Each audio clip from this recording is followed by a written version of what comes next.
Hello and welcome to our Metasounds tutorial videos where we're going to go through Metasounds and how you use it and also how to achieve certain effects. So in this first part we're going to introduce you to Metasounds and how to get it to play sounds inside of your game. So let's jump in and take a look. So to create a Metasound, all you have to do is go into your content browser and go up to find audio and you'll find Metasound source. Click on this and you can name it whatever you like. We're going to call it my music demo. That's a simple placeholder thing. And open it up. So the Metasound graph looks like this. And you have the input node, you have two output nodes, and you have a load of stuff here on the left-hand side.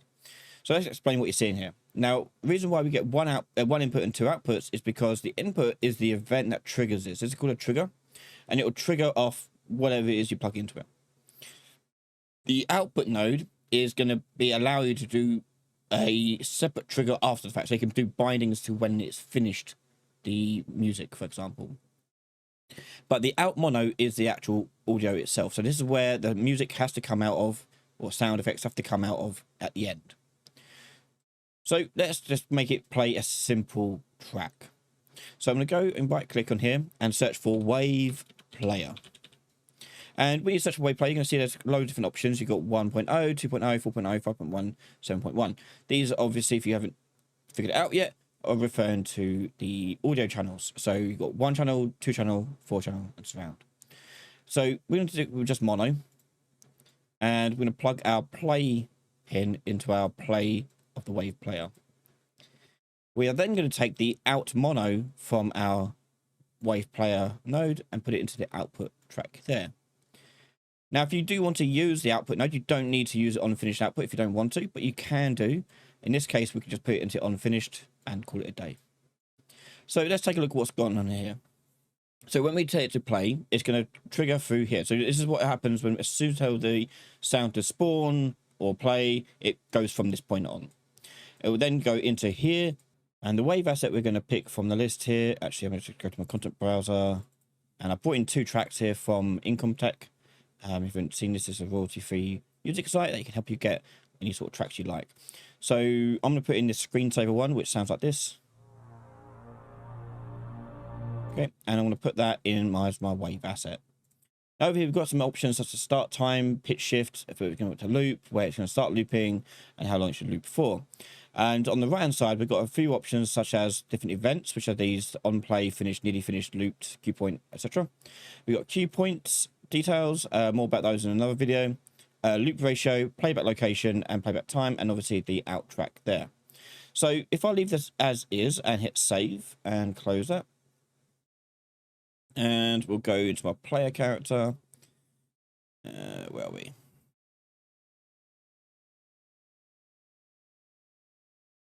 And I'm going to put in the debug key for 1. And I want it to play a Metasound. Now, to play a Metasound is as simple as playing any other sound you have in your game. You can just do play sound 2D or at location. Or you can do spawn sound, whichever one you want to do. And in here, we're going to do my music demo. Hit compile and save. And as you can see, it will play the music just fine.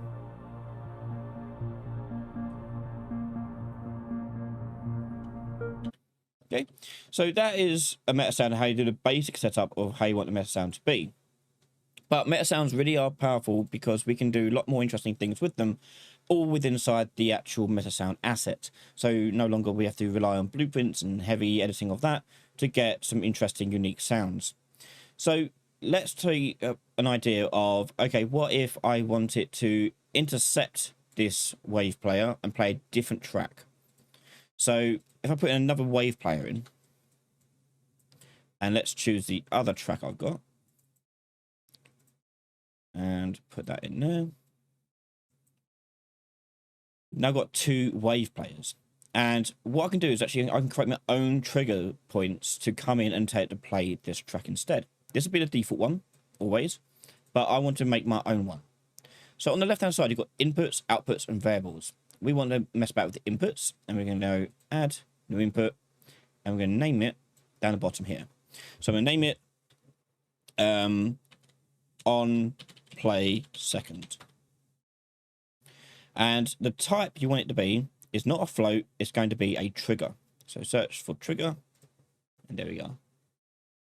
And if I just chuck that into my graph here, you can see you get a very similar looking input node as our play node.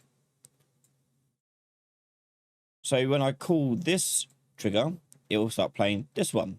But then we've got the output to worry about. Now the output, as you can see, can't accept 2 pins.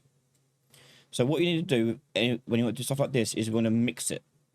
So we're going to use a mixer, mix, and you see you've got mix 2, 3, 4, 5, all the way up to 8 for mono and stereo. And these basically allow you to mix multiple types. So mono mixer 2 is 2 sources, 3 is 3 sources, and so on. So I go to 2, then got 2 sources, and I click on drag out mono 1 there, and that one there. And then the combined output here could go into out mono. As you can see here, we also have this gain option too. This is if you want to make one stronger than the other, you can make it basically increase its volume per track. So if I want to play this one at a quieter volume, I'll just change this from 1 to something like 0.3 or whatever. But I'm going to keep them the same and leave it like this. Okay. Right, I'm going to save that, and I'm going to show you how we trigger this trigger point. So I'm going to go back to my character here on debug 1. And rather than using play sound, I need to use spawn sound. The reason being is I need a reference to be able to access and manipulate the music afterwards it's been playing. So I'm going to do spawn sound 2D. And I'm going to search for my music. Spell it, music demo. And importantly, you need to store the return value here as a variable.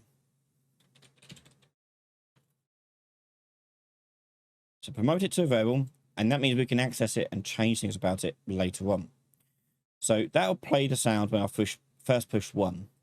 But what I'm going to do now is make it so when I push 1 again, it's going to play a different track. So what I'm going to do is I'm going to drag out my music reference and do get, and right click on it and convert to validate get. What this will mean is when the press goes into the get, if there is no such music already created, we want it to create the music. So it goes down to spawn sound. If it does exist, then I want to manipulate and change the music. In this case, I want to trigger it. So I'm going to go to music here and do trigger, and you'll see execute trigger parameter. Just click this, and all you'll do is put in the name of your trigger, which is the same name here. So on play second needs to go in here. And there we have it. So if I compile and save that now, push 1, and it'll start playing one track. And so the next time I push 1, it should play the second track.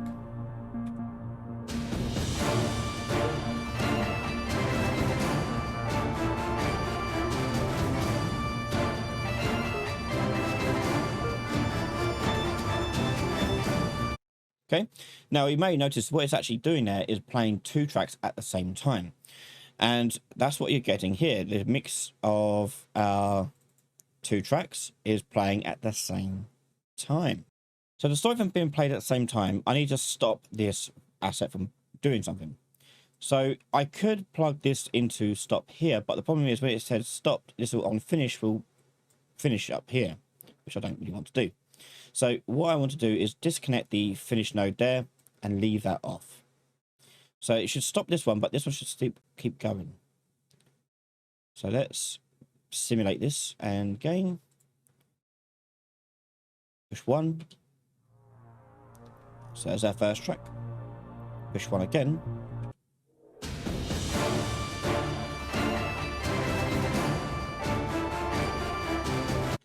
And we can easily see now we can swap between the 2.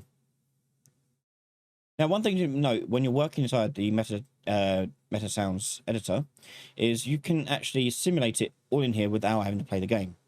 So all you got to do, up top, you see Metasounds play button, click this, and it'll play the track. So it plays through this track here. Then when I want to trigger the next input, I hit the little button on the input, I can either click on this one here or click on the little down arrow here, and it will trigger this effect.